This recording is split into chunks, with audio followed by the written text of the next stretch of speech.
Good morning and welcome to Waking Up with Don. It's a great day here today. It's been a little bit of weather. I'm wearing the same shirt I was yesterday. Not really. The dirty little secret is this show is pre-recorded. But I have here in the studio today Stephen Richardson from Alias. Stephen has a personal story about how he had kind of lost his health in a way and regained it through a special diet. Welcome to the show, Stephen. Thank you, sir. Thank you for having me. Thank you for having me. Now, you are a veteran of the Marine Corps. Yes, sir. And you seem like a very fit young guy, Yes, right? Thank you, thank you. But that wasn't always the case, was it? No, it wasn't, sir. Once I was stationed with my wife, she was in the Air Force, active duty. We went to Lakin Heath. Hoorah, Air yes, Force. sir, yes. Oh, well, we went over there, and when you get over there, you start enjoying the things that everybody else doing in Rome, do as the Romans. So we're doing fish and chips, Gandhi's, Turkish food, Filipino food. I mean, I'm doing everything, just enjoying it. Been to Spain, Germany, and I realized my weight was going up. Mm-hmm. Slowly but surely you realize when you start walking up a flight of steps and I was losing my breath, or I'm chasing the kids around, but I'm 33 years old at the time, so I'm sitting there thinking like, this is not right. I shouldn't be feeling like this. And but my friends would pick on me, and I said, well, I'm good. I'm big, but I'm happy. But you were out of the Marine Corps at that point. Yes, sir, out of the Marine Corps. You were civilian. Yes. Okay. Yes. And then you're like, geez, what happened? And then I came back to America, December 2012, and my wife's cousin said, you know what? You got fat. And I said, no, I didn't. I'm just good looking now. I'm just, more of me to love. More to love. Yeah. And he told me about the challenge. Sounds like something I'd say. So when he told me about the challenge, I said, okay, well, I'm not really into that. I'll go to the gym. He said, Steph, I'm telling you, this is what you should try. And I said, okay, I'll try it. I tried it the first month without any working out, just adjusting my diet, having my 2 shakes a day. Mm-hmm. I lost 12 pounds. And I said, okay, so if I lost 12 pounds without working out, how would I do with working out? So then I started going on my regime, working out, and in my first 90 days, I lost 29 pounds. Wow. And I was like, okay, this is something I need to be a part of. Wow. And since I became part of it. That's like 10 pounds a month on the average. Yeah. Yes, sir. 10 pounds a month, and it's good. I wasn't starving myself. I was still eating my calories. I would suggest which about 1,600 calories. How often were we working out? Was it a daily thing? I was working out probably about 2 or 3 times a week. Mm-hmm. 2 or 3 times a week. But it's mostly the eating. And that's what one thing we always hit on. We hit on the lifestyle change. Yeah. Like I said, I can sit here and touch you right now. You say you want to lose 50 pounds.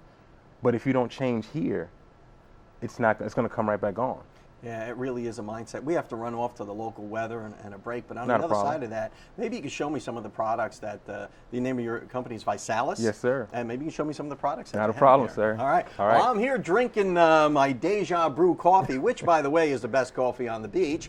And we're going to run off to the weather, brought to you by the West Pittman Law Firm. WestPittmanLawFirm.com. Welcome back to the show. I'm here with Stephen Richardson from Alias. And Alias is, I guess, supplements and things like that to help you get healthy and lose weight. But it's more than that. It's not just a business. It's kind of a charity too, isn't it? Yes, sir. We are sort of like a charity. We do have something called the Project 10. And explain the Project 10. Basically, when you lose 10 pounds of weight or gain 10 pounds of lean muscle, we feed a child, an at-risk obese child, for 30 days. So every 10 pounds that you lose, a child wins. So how do you do that? Do you send a note and say, hey, I lost 10 pounds, or shoot a video? Well, basically what you do, you start out shooting a video. So I challenge you video. I challenge you. Who challenged you? You step on your scale, you weigh in, and you say, I'm ready for the challenge. Mm-hmm. Then when you lose the 10 pounds, you're the 10-pound mark, you shoot another video and said, I lost it. Mm-hmm. So once you do that, you submit it to the company reviews it, making sure everything is good to go. It's a 10-pound loss. They send you an I lost it t-shirt. It says I lost it on the front. On the back of the shirt, it says a child won. Now how does a child win? What happens? A child wins because what we do is we send 30 meal shakes to the at-risk obese child.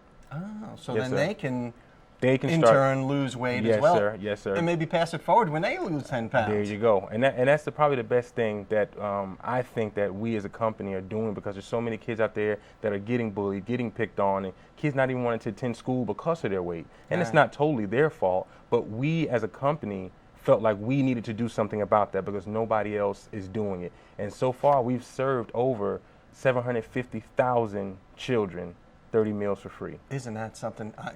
I think that's an amazing business model Yes, sir. that you guys have. to kind of improve kids' lives. Yes, sir. And it's no fun probably being picked on or Right. being a chubby kid in the schoolyard Yes, sir. sometimes.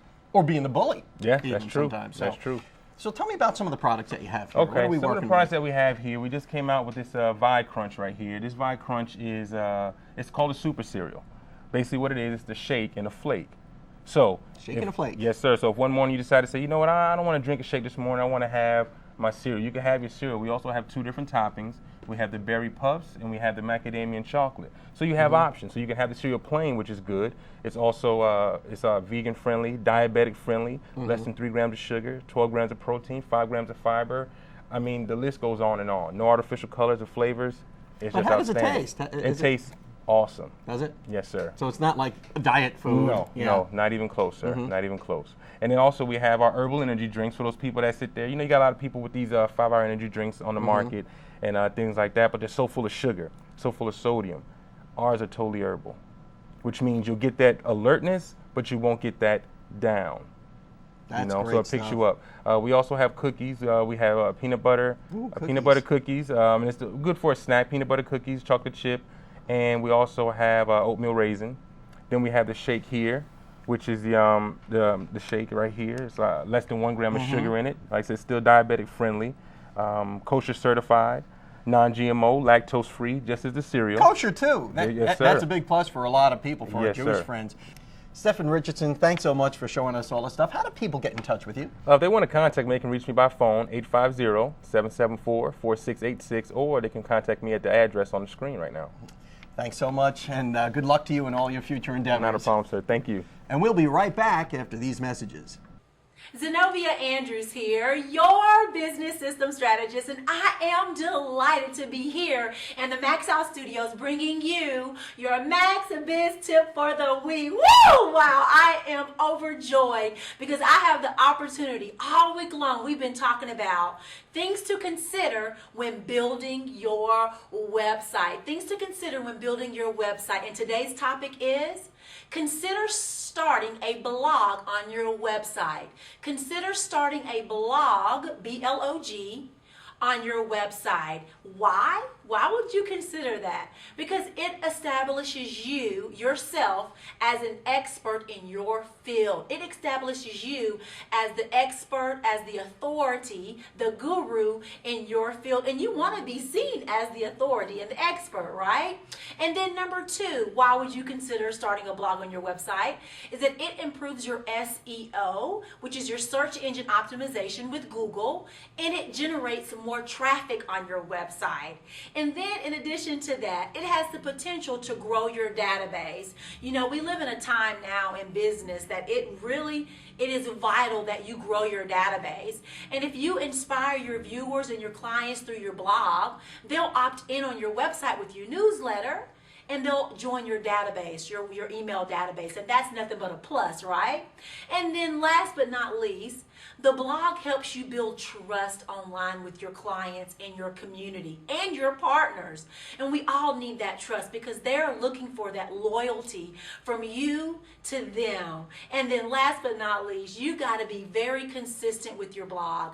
You need to pick out a day of the week that you're going to blog and make sure you post it and add it to all of your social media sites. Hey, I'm Zenobia Andrews, your business system strategist, and I am here to support you. You can reach me at www.zenoviaandrews.com. If you follow me on social media, I'll follow you back. And let's continue to press towards the max. Welcome back to the show, and it's time for your pet health tip of the week with Dr. Stephen Favaloro from Forest Park Animal Hospital. Dr. Fav, Hey, Doc. thanks for coming back on the show again. Thank you. Good to see you. So what are we going to talk about today? I don't know. I thought we'd talk about cat foods. What, does it make a difference, really? Yeah, you know, we get a lot of people who come in with their cats and their kittens, and they're like, you know, what's the best food? You know, everybody wants to feed, you know, what's really good for them because Yeah. they want to do good by and their people pet. will pay a little extra to make sure they're... Well, you know, and that's what you animals need eating to right, you need to yeah. watch out for. And if you ever stroll down the food aisle, I mean, there's tons of different types of foods that you can feed. So, And there's a lot of strong marketing. oh behind man, the those. marketing is crazy, and Yeah, you got to read into that too. Yeah. So, you know, specifically first, you know, if you're trying to feed a kitten, make sure you're feeding kitten food. You know, if you got a cat, make sure that you feed it adult food.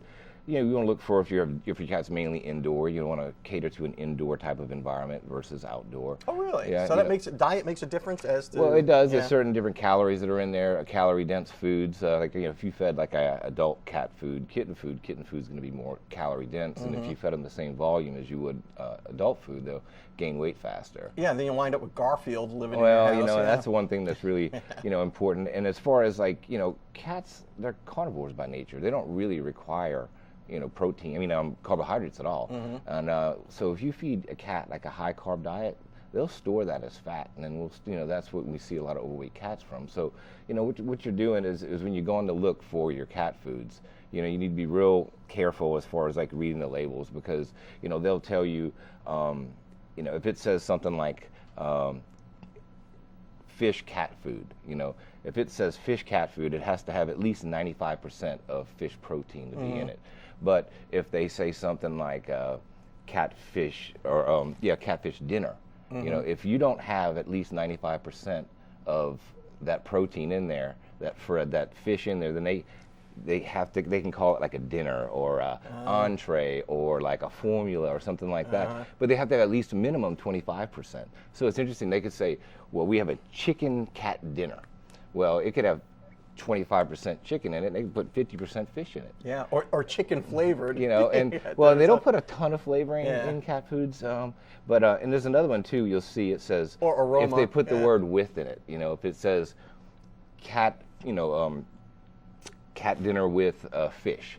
Well, if they put the word "with" in it, they only have to have 3% of whatever that protein is. 3%. So and you could can have say with. You could have 3% fish, and you can have 45% Filler chicken, or whatever. But it's got you got to have a certain amount of protein in there. So, so those are things that you need to look out for, because if your cat has an allergy to chicken, and you're feeding a tuna cat dinner, it only has to have 25% tuna in it. And you can have 50% chicken in there, and you're still having food allergies. Wow.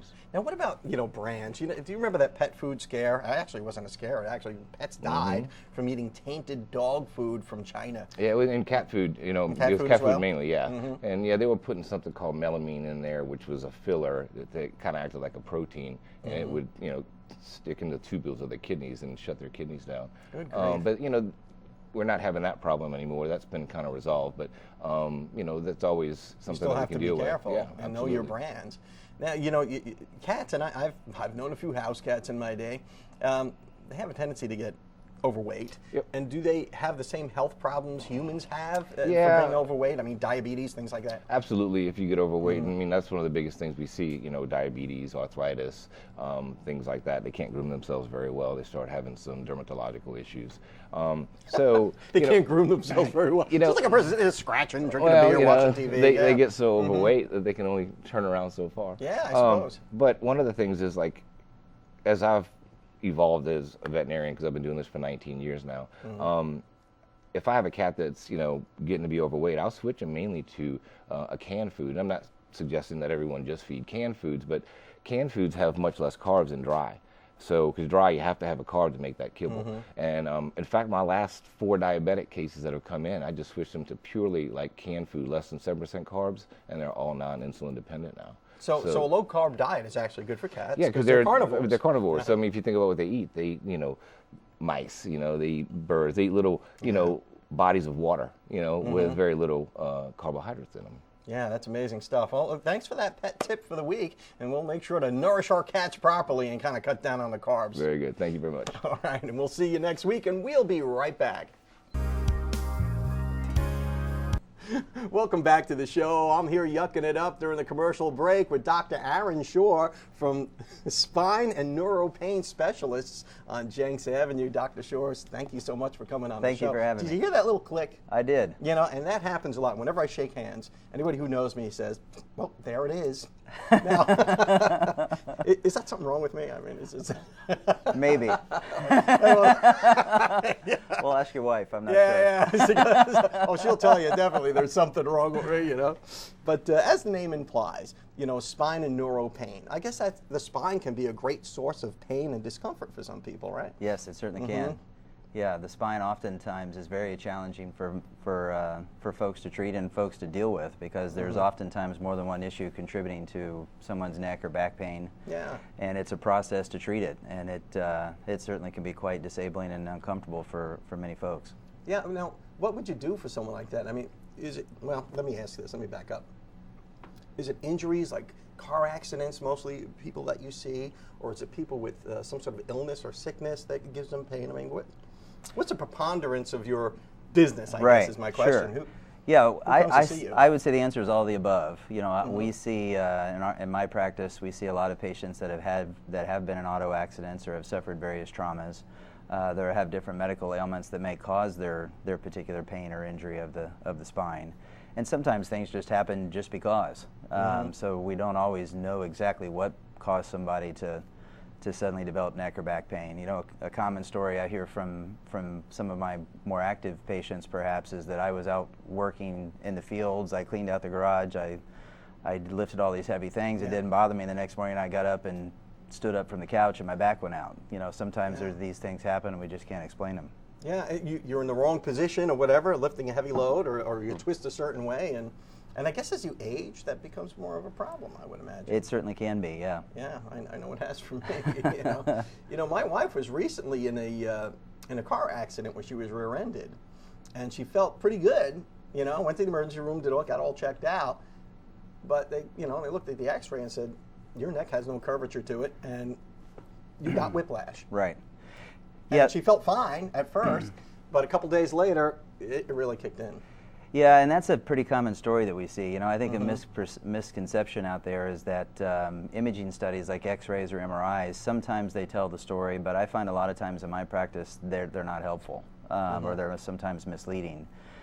So oftentimes we'll see patients that come to us that have been to the ER in a similar situation, such as your wife. The X-rays were normal, they were sent home, and the pain just seems to get exponentially worse, or you know, and it leads to the question of, was something missed, or does something else need to be done? And sometimes the answer to that is yes, and sometimes the answer is no. But X-rays and MRIs oftentimes don't always tell the whole story. So sometimes there's no visual indicator of whatever injury you might have. Exactly. Well, you know, we've got to run off to a break, but perhaps on the other side of that, you can show me where some of the, I don't know, trouble points might be in a person's spine, and what you would do to kind of help them out with that. Sure, be happy to. I'm talking with Dr. Aaron Shores, and I'll see you right after this break. Welcome back to the show. I'm speaking with Dr. Aaron Shores, and we're talking about your spinal health. Well, Doc, I saw Predator, so I kind of know what this is. What are some of the more common things that we see with people? You know, we talked a little bit off camera about sciatica. Correct. And a lot of people kind of self-diagnose, like, ooh, my leg, my back, it's got to be sciatica. Right. Is that true? Yeah, no, I find it actually not. In my practice, when the majority of patients come to me and tell me they have sciatica, I find about 90% of the time they do not. They have something else. They have a pinched nerve in the back, another joint problem, or it's a combination of symptoms or a combination of causes. You know, oftentimes I find that back pain or neck pain is rarely one issue.